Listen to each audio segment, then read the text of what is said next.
Yüksel Genç, sen nasıl bakıyorsun bu bir yıl süre içerisinde ortaya çıkan sonuçlar, pozitif ve negatif sonuçlar itibariyle nasıl değerlendirmek gerekiyor?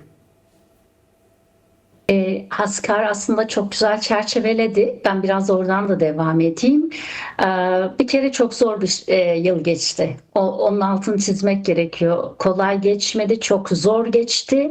Bu zorluk bize şunu da gösteriyor. Kürtlerin aslında yeni bir eşiği aşarken çok güçlü mücadele verme zorunluluğunun devam edeceğini bize söylüyor. Çünkü biz Kürtler, daha doğrusu isyan geleneğinden siyasal özne olma, tanınmış meşru siyasal özne olma eşiğini aşarken inanılmaz bir mücadele verdi. Ben bu son bir yılın çok büyük bir mücadele yılı olduğunu düşünüyorum açıkçası. Ve barış mücadelesi Kürtler açısından bir özgürlük stratejisi ve mücadele stratejisi diyoruz ya. Aslında bunu hak edecek bir yıl yaşandı. Bu öyle bir mücadele biçimiydi ki karşınızdaki güçle sadece mücadele etmiyorsunuz. Kendi içinizde de yılların ortaya çıkardığı tüm kolektif belleğin, hafızanın, deneyimin, geçmişe dair duyguların, geleceğe dönük beklentilerin bir bütünün sizde ve toplumunuzda yer ettiği biçimlerin de sorgulandığı ve toplumun da aslında barışçıl mücadelenin parçası olmakla ilgili kendi içinde de çok ciddi mücadele verdiği ama aynı zamanda kendi kazanımlarına dönük de durak deme sınırlarını görebilmekle ilgili önemli bir aktivite içinde olduğu bir mücadele yılıydı. Bir kere bu çok önemli. Çok uzun süredir bu kadar kolektif bir mücadele, toplumsal taban mücadelesi, duyguya, düşünceye sinen, kendisine kadar inen bir mücadele biçiminin bu kadar yaygın ve sürekli halini uzun süredir yaşamıyordu diye düşünüyorum. Hani şu denebilir, işte Kürtler son 50 yıldır kesintisiz bir örgütlü mücadele içerisindeler. Bunun 42 yılı fiili savaş hakikati içinde gelişti. Böyle bir toplum zaten savaşın ne demek olduğunu bilir diyebilirsiniz ama barışçıl mücadele denen şeyin karşılıklı meşru zeminlerden yasal zeminlere doğru akarken siyasal özneleşme zamanlarında rasyonalite ile realite arasındaki farkları yeniden tartışırken ya da o iki şeyin içine sıkışırken buradan çıkış yollarını aramak gibi hususlar bana kalırsa yeni bir mücadele biçiminin toplum tarafından da üretilmesine, nasıl üretileceğine dair toplumun da bunu deneyimlemesine yol açtı. Bunu da eklemek isterim. Ama bu mücadele Bu reddi miras, zorluk dışında şu da bir konu açmanı istiyorum belki. Bu mücadele reddi miras üzerinden mi yükseliyor, yoksa geçmişi de bir şekilde içine alarak, onu formatlayarak veyahut da geçmişin yani geçmişte bütün yapılanlar yanlıştı, şimdi doğru mu yapıyoruz? Böyle mi anlamak gerekiyor, yoksa? aksine reddi miras dayatmalarına karşı bir direnç mücadelesi var. Toplum 50 yılına sahiplenirken 50 yılın ortaya çıkarması gerekenlerle ortada olan rasyonel, reel durum arasındaki rasyoneliteyi yakalamaya çalışırken bir mücadele veriyor ve belki de bu bir yıl içerisinde verdiği en büyük mücadele dediğinizin tam aksine reddi mirasa dayatmasına karşı bir duruş. Ve kendisini geçmişiyle, mücadele değerleriyle barışık olarak bu değerlerin yasal zeminlere, siyasal zeminlere aktarılabilmesiyle ilgili bir zorlanmanın ortaya çıkardığı bir duruş var. O anlamıyla aslına bakarsanız pek çok yerde, pek çok biçimde reddi mirasa karşı bir duruş da var. Hatta şunu da söyleyeyim Cahit, süreç başladığından beri hani biz sahada yapıyoruz ya, çok sık şunu söylüyoruz: toplum sürece güvenmekte zorlanıyor. Toplum oldukça temkinli ve kaygılı diyor ya, işte bu direnç, bu güvensizlik, bu kaygı durumu, bu temkinlik hali tam olarak işte reddi mirası da içerebilecek biçimdeki dayatmalara karşı bir duruş biçimini ifade ediyor. Ama aynı zamanda bu duruş biçiminin siyasal sonuç üretmesi için dahil olma arzusunu da içeriyor. Tam olarak zaten mücadeleydi dediğim şey bu. Aslında Kürt halkı bu sürecin parçası olabilmek ama mücadele değerleriyle parçası olabilmenin de bir kavgası verdi. Bir öfkesini yansıttı, bir tepkisini biriktirdi ve ifade etti. Kırgınlığıyla, kızgınlığıyla, önerisiyle, dahiliyet biçimiyle aslında tam olarak mücadele değerleriyle özneleşerek dahil olma mücadelesi verdi demek yerinde olur. Bizim çalışmalarımızın aslında gösterdiği en önemli yanlardan birinin de bu olduğunu düşünüyorum. Bu sürecin de aslında en önemli yanlarından birinin bu olduğunu düşünüyorum. Çünkü süreç başladığından beri sürecin kapalı devre yürüyor olması ve sürekli toplumun içerisinde birilerinin bir şeylerde anlaştığı ve onlara sadece dahiliyet düştüğüne dair duygunun empoze edilmesine karşı kimin neyle anlaştığı, nasıl anlaştığı ya da gerçekten anlaştı mı, anlaşılanı kabul görüyor mu, meşru buluyor mu, anlaşılanı ödediği bedel ve edindiği mücadele birikimiyle paralel görüyor mu, görmüyorsa buna karşı ne yapacak meselesi konusunda tetikte tutan bir pozisyon ortaya çıktı ve ben bu süreci toplumsal öznelleşmenin sancılı ama direngen bir dönemi olarak tarifleyenlerdenim açıkçası. İkincisi, bu sürecin aslında en önemli kazanımlarından bir tanesi Kürtlerin başlayan süreçle birlikte, bu süreci ilk başta anlamlandıramadıysa da yılın sonunda geldiği noktada bu sürecin hem Kürtleri, Kürt kimliğini, Kürt mücadelesini, Kürt direngenliğini ve Kürt'ün illegal sayılan siyaset etme biçiminin legalleşme sürecinin ne anlama geldiğini çok rahat görebilmesini sağlayan bir pozisyonun içinde olmuş olması bana kalırsa sürecin hedefleri konusunda bir miktar daha fazla netleşen bir sokak var.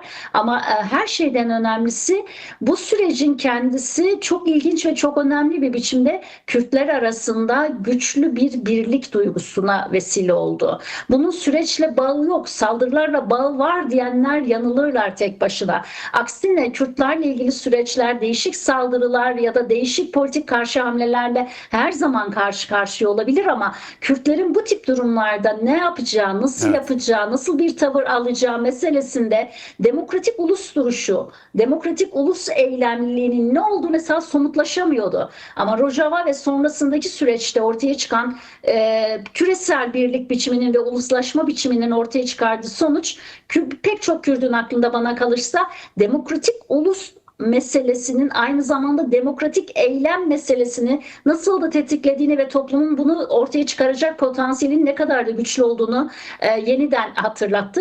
Bir de şunu söyleyeyim, Cahit, sürecin başında toplum hem çok şaşkın ve karşı söylemlerin dezenformasyonun yoğunluğu içerisinde biraz abondone de olmuştu. Güvensizlik, bir an özgüven sıkıntıları da yaşar gibi olmuştu ama son 1-2 ay içerisinde bir duruş kazandırarak, sürecin toplumsal duruşunu da kazandırarak kendisi içerisindeki o özgüvensizlik pozisyonunu da kırdı. Peki, o belirsizlik burada bir soru pozisyonunu da sorabilir kırdı. miyim? Evet. Yani toplum bu sürecin içerisinde ne istediğini, nereye konumlandığını aslında sandığımızdan çok daha fazla artık biliyor. Bir soru daha sorabilir miyim? Peki yani bu bir yıllık sürece baktığımız zaman Kürt siyaset sınıfı ve de işte demokratik siyasi sınıfı öncüleri, partiler ve de sivil toplum liderleri rollerini oynayabilirler mi? Burada bir kaybedilmiş bir zaman dilimi mi var yoksa zaten bu kadar olurdu, öyle mi dememiz gerekiyor? Ya hem saha araştırmalarımız aslında bu konuda belli veriler veriyor açıkçası. Hem kendi gözlemlerimiz zaten yapılan halk toplantılarında da gördüğümüz şey. Yaşananları şöyle izlediğimizde de göreceğimiz şey şu. Toplum aslına bakarsanız özellikle Kürt toplumu kendisinin temsil alanlarının hem siyasal hem sivil temsil alanlarının süreci güçlendirici, süreci örgütleyici ve sürecin eylem tarzını ortaya çıkarıcı bir aktivite içerisinde, yani sürecin gerektirdiği aktivite içerisinde olduğunu düşünmüyor. Zaten aslına bakarsanız son 1-2 aydır toplumun kendisini sokaklarda siyasal özneler olarak açığa çıkardığından bu yana sürecin de bir müdahale haline getirmiş olmasının bir nedeni de aslında siyaset ve sivil toplum sahasının beklediği, umduğu biçimde süreci, masayı güçlendiren bir yerden durduğuna dönük kanaatin zayıflığı ile ilgili. Bu kanaatin kendisinin hala güçlü olduğunu, hala sahada, işte daha açık konuşalım, Kürt siyaseti açısından masada DEM Parti var. DEM Parti'nin siyaset etme halkı sürece dahil etme, toplumla beraber sürecin eylem tarzını, söylem tarzını, politika yapma tarzını ve gündem yaratma biçimini ortaya çok çıkarabilmesiyle ve buna bağlı olarak Sayın Öcalan'ın elinin güçlenmesi, hatta şu andaki tecrit pozisyonunun bile farklı bir evrede olabilmesinin kendisi arasındaki ilişkiyi bir toplum zayıf buluyor. Ve aslında yer yer edilgen. Bazen de özellikle son meclis komisyon raporunun açıklanmasına gelen tepkilerden de görebildiğimiz kadarıyla da yer yerde temsil alanların durumları dönüştüren değil, durumlara uyan bir yerden pozisyon almasına kızıyor. Evet. Şimdi tabii Yüksel Genç şimdi 27 Şubat çağrısının iki önemli ana meselede düğümleniyor. Birincisi Kürdistan Özgürlük Hareketi'nin 50 yıllık sonra dönüşü ve değişimi. Bu değişimi radikal şekilde gerçekleştirmek ki buna yönelik bir takım adımlar atıldı. Bu Kürtleri ilgilendiren, yani Kürdistan Özgürlük Hareketi'ni ilgilendiren yanıydı. İkincisi ise Türkiye ile bir siyasi hukuk üzerinden Kürt sorunu çözmek. Şimdi buradan baktığımızda yani 27 Şubat'ın ikinci ana fikriyatına baktığımız zaman Ankara'nın Kürtlerle sence nasıl bir barış öngörüyor Ankara? Çünkü Kürt sorunun bu konuşun meselenin bir Kürtleri ilgilendiren yanı var. Kürtlerin siyasetinin değiştirme, dönüştürme, yeni 21. yüzyılın parametrelerine göre yeniden örgütleme ve biçimleme yanı var. Yeni bir ideolojik politik eksen oturtma yanı var ama diğer taraftan da Kürt sorunun Türkiye çözümü açısından hukuki ve siyasal bir zeminin sağlama meselesi var. Ki bunu Sırrı Süreyya Önder rahmetli şifayen o 23 Şubat toplantısında açıkça söylemişti. Bu nedenle yani bu bir yıl içine baktığımız zaman Ankara'nın Kürt barışına ilişkin bir öngörüsü var mı? Hatta bir okuyabiliyor muyuz Ankara'nın ne yapmak istediğini? Şimdi Cahit, sokaktan az önce bahsederken aslında sokağın tedirginliğini belki Hrant Dink'in güvercin tedirginliği kavramıyla da tarif etmek lazım. Süreç boyunca halkın yüreğindeki o güvercin tedirginliğinin bir yanı ve en güçlü yanı aslına bakarsanız hükümetin, devletin, iktidarın Kürt meselesi ve Kürtlerle kurduğu ilişkinin ve sınırların ne olduğu konusundaki belirsizliği ya da ilan ettiği sınırın kendisinin Kürtlerin satın alamayacağı bir sınır olması, terör sınırı içerisinde sürekli dillendirilip yeni bir süreç içerisinde, sürecin kendi yürüdüğü zaman dilimi içerisinde bile sürekli bir üstten söylem, elit söylem, inkarı yeniden üreten söylem, ayrımcılık ve kutuplaşmayı büyüten söylem biçiminin sürekli süreç boyunca varlığının kendisi toplumun bu kadar büyük güvensizlik duyması ve güvensizliğin geçmiş tarihsel hafızayla da buluşarak travmatik bir temkinliliğe yol açmasına neden oldu. Tam da bu noktada biz Kürtlerin, Kürt hareketinin, Kürt siyasetinin nasıl bir çerçeve çizdiğini görebiliyoruz ama devletin nerede, bu çerçevenin neresine oturacağı meselesini göremiyoruz. Halk da bunu göremiyor. Eğer terör kavramı ve terörün terörsüz Türkiye gibi garip ve güvenlikçi söylem içerisinde devam eder ise ve bu biçimde yürür, pratikte buraya oturtulur ve buranın dışına taşmama konusunda özen gösterir ise bu Kürt toplumu açısından çok büyük bir kırılmaya yol açabileceği gibi sürecin reddi açısından da çok önemli bir riski barındırabilir. Bunun altını çizmek gerekiyor. Hani ilk soruda sordun ya, Kürtler bir reddi miras içinde mi oluyor diye. Tam da bu noktada reddi miras içinde olmadığı gibi zaten mücadele değerleri ve hedeflerinin Türkiye siyaseti içerisindeki dönüştürücü etkisine açık bir muhatap görmek istiyor. Muhatabın bununla uyumlu bir dönüşüm isteği yerine pozisyonunu güçlendiren, sağlamlaştıran ve genelleştiren, hele Kürt'e yaklaşımını da genelleştiren bir yerden durduğu müddetçe Kürt'ün o tedirginliğinin çok daha uzun süreli ve çok daha örgütlü, komplike hale gelme olasılığı var. Şimdi süreç başladığından beri sokağın en önemli eleştirisinin başında bu geliyor. Hep adımlar tek taraflı atılıyor. PKK atabileceği bütün adımları attı. Kürtler atabileceği bütün adımları attı. Kendisini güvenceye alabilecek en önemli adımlarını attı. Dahası güvencesizleştirdiğini hissettiği en önemli adımlarını attı. Devletsiz bir toplumun en önemli güvencesi nedir? örgütlenmesidir, değil mi? Evet. PKK'nın kendi nefesini toplum kendisini güvensizleştirmek gibi hissetti. Direniş gücüdür, değil mi aynı zamanda? İşte PKK'nın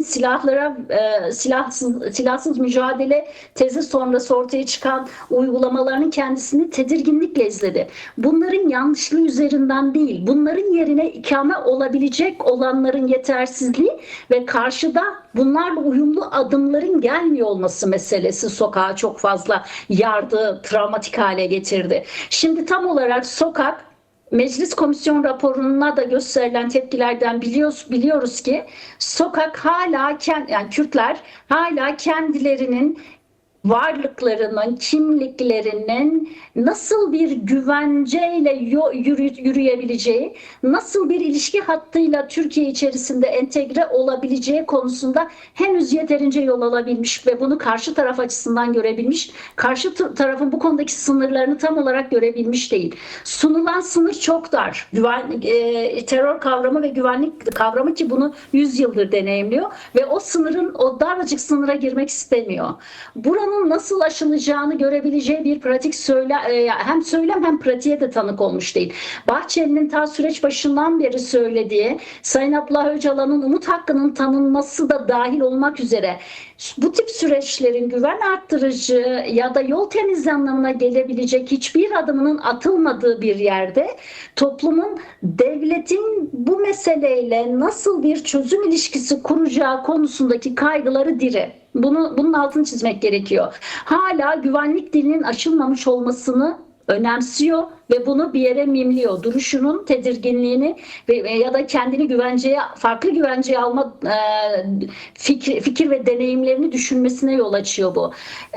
Yine hak temelli açık bir demokratikleşme hattı örülmüş değil. Kendisini hani oraya yerleştirecek o hat da yok. Dolayısıyla bu hattı bekliyor devlet iktidar kanadından. Yine somut, bağlayıcı hukuki hiçbir düzenleme yok. 1 yıl geçti, 1,5 yıl, hadi işte Ekim'i de sayarsak aslında Ekim'i de sayalım bu konuda. Ekim'den bu yana bir yıldan fazla bir zaman geçti. Deklarasyondan bu yana 1 yıl geçti. Hiçbir somut hukuki düzenleme henüz yok. Adalet ve yüzleşme mekanizmalarına ilişkin herhangi bir girişim, söylem, ortam hazırlama gibi bir durum yok. Toplumsal katılım ve şeffaflık ilişkisini güncelleyen bir durum, alan açma, mekanizma kurma olayı yok. Dolayısıyla tüm bunların olmayışı Kürtlerin yasal zeminde siyasal özneler olarak Kürt meselesinin çözüm mücadelesini nasıl yürüteceği konusunda aklında belli formların oluşmasını engelliyor. Evet, demokratik toplum formu anlayabiliyor bir yere kadar. Genel olarak söylüyorum, sokağın geniş halkalar açısından söylüyorum. Komünal örgütlenme, meclis örgütlenmesi ya da toplumsal güç oluşturarak kültürel, siyasal, tarihsel ve geçmiş hafızayı geleceğe aktarmakla ilgili tüm süreçlerin o toplumsal güce dayalı, örgütlü güce dayalı yürümesini de bir yere kadar anlıyor ama bunların devlet nezdindeki, hükümet nezdindeki, iktidar nezdindeki karşılıkları bunlara alan açabilecek biçimdeki devletin dönüşüm formuyla ilgili hiçbir şey göremiyor. Evet. Dolayısıyla bunların aşılması gerekiyor. Son söz Cahit, senin hatırlattığın yerden gideyim. Aslında 27 Şubat Deklarasyonu'nun PKK'ya ait bölümleri gerçekleşti. Devlete ait bölümleri ise komisyonun kurulmasıyla başlayabilen bir hat üzerinden devletin yapabileceklerinin ortaya hızla çıkacağını bekleyen durum henüz orada duruyor, ilerlemedi. Deklarasyonun ikinci en önemli adımı hem Kürt meselesinin siyasal mücadele hattına kavuşması, güvenceleriyle beraber kavuşması, hem silahsız mücadele hattının gerçek anlamda kurulabilmesi için demokratik siyaset ve hukuku gerekliliklere ilişkin adım ve girişimler, hatta ve söylemsel retorik bağlamların bile kurulamamış olması hala bu sürecin en büyük handikapı ve en büyük riski ve kırılma anı olarak duruyor. Şimdi kısa bir zamanımız kısaldı. Yüksel, sen de bir 2 dakikada Rojava meselesi benim hep kafama takılan bir mesele burada. Yani Rojava'ya saldırı bu süreci nasıl etkiledi? Yani süreç gitti geldi mi sence, yoksa? Bence gitti geldi. Bu tip bir sürecin başından bir şey öngörüyordum açıkçası. Belli aşamalarda pamuk ipliğine bağlı zamanlar yaşama olasılığı olduğunu öngörüyordum. Onlardan en önemli krizlerden biriydi bence Rojava meselesi, Rojava'ya saldırı meselesi. Bundan sonra da benzer durumlar çıkar mı? Mümkün. Çok kolay bir barış sürecinin içerisinde, çok kolay bir yolun içerisinde gidilmiyor. Yer yer ibrelerin çok fazla daralabileceği, köprülerin çok fazla incelebileceği, belki de güçsüzleşebileceği zaman dilimleri mümkün olabilir. Tam da bu noktada işte Haskar'ın da söylediği gibi toplumun sürece dair talep üretmesini sağlayacak bir dil ve politikayı geçerli kılmak gerekiyor. Toplumun kendisinin talep oluşturduğu, talebinin gereklerine göre hareket ettiği, söylem kurduğu bir yerde toplumun sahiplendiği ve ördüğü bir süreç kurulur. Bu çok önemli bir güvence olur. Bir de Cahit, bizim niye bunu yapmadığımızı çok anlayabilmiş değilim. Bu tip süreçler hele hele Türkiye koşulu, Orta Doğu koşulu düşünüldüğünde Sayın Öcalan'ın durumu da düşünüldüğünde niye bizim çoklu aktörlerimiz süreci güçlendirecek biçimde harekete geçmez ve sürece dahil olmaz? Niye bu tip bir görünümümüz olmaz, merak ediyorum.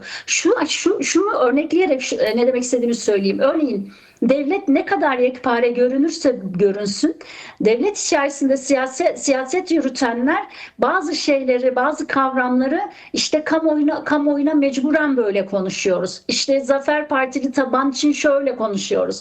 Ulusalcı taban için bunu demek zorundayız.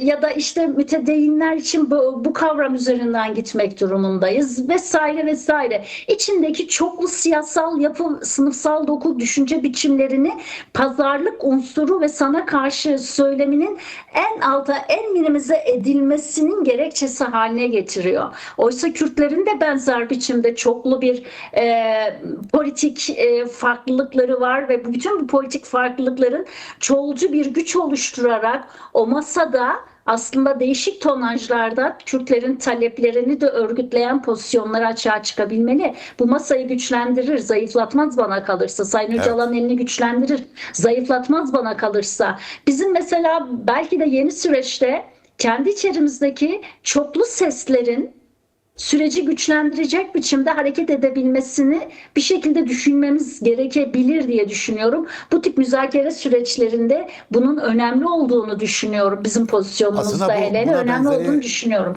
Evet, Rojava'daki süreç için dönersem, Rojava'daki süreç birçok şey yarattı ama süreç açısından süreç gitti geldi.